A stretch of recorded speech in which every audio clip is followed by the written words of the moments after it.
আজকের ভিডিওতে modal verb বলতে যা আছে সব কিছু এখানে তুলে ধরা হবে। দেখুন, মডাল ভার্ব মূলত কাকে বলে?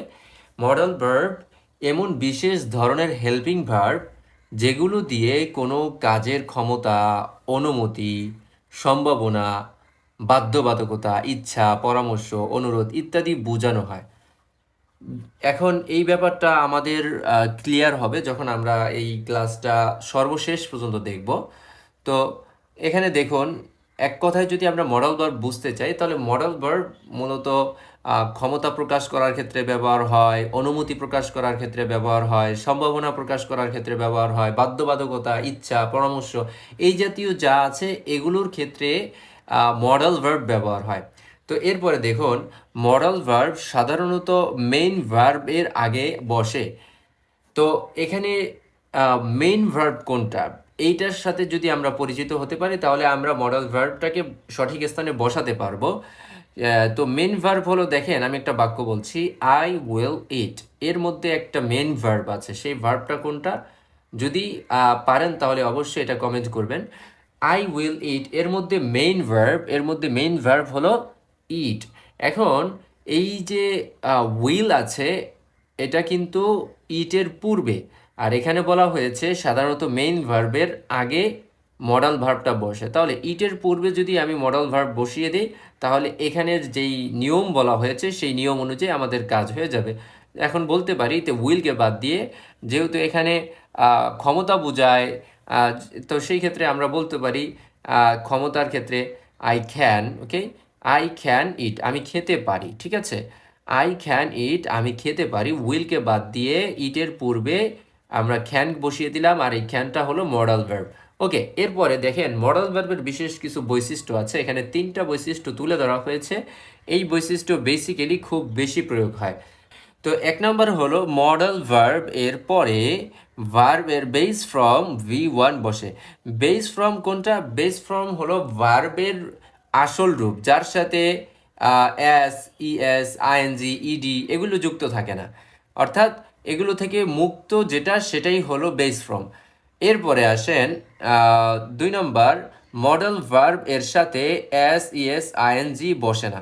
ওকে, মডেল ভার্বের সাথে এইটুকু আমাদের জেনে নিতে হবে যে এস, ইএস, আইএনজি এগুলো বসে না। যেরকম ক্যান অথবা খুড অথবা মাস্ট, এগুলোর সাথে যদি আমরা এস, ইএস, আইএনজি এগুলো যুক্ত করতে চাই তাহলে এটা হবে ভুল।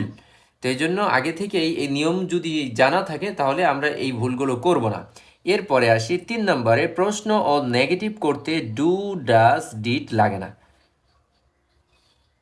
এখন এই ব্যাপারটা একটু ক্লিয়ার করা দরকার। ডু, ডাজ, ডিড এগুলো তো বেসিক্যালি অনেকে জানে অনেকে জানে না। ডু, ডাজ, ডিড এটা প্রশ্ন ও নেগেটিভ করতে ব্যবহৃত হয়ে থাকে সাধারণত।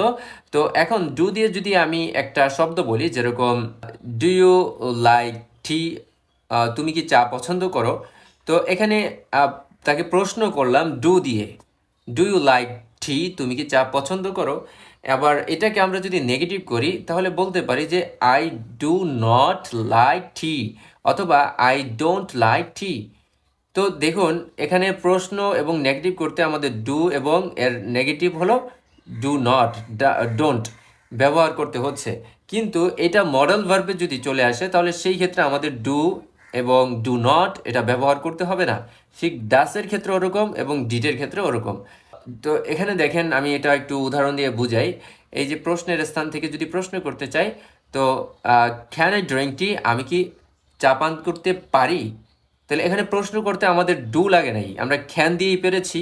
এরপরে এটা যদি নেগেটিভ করি, আই কান্ট ড্রিঙ্ক টি, আমি চা পান করতে পারি না, ডু নট বাদ দিয়েই আমরা এই মডেল ভার্ব দিয়েই বিষয়গুলোকে ম্যানেজ করতে পারতেছি। অর্থাৎ মডেল ভার্বে এগুলোর কোনো ছায়াই থাকবে না।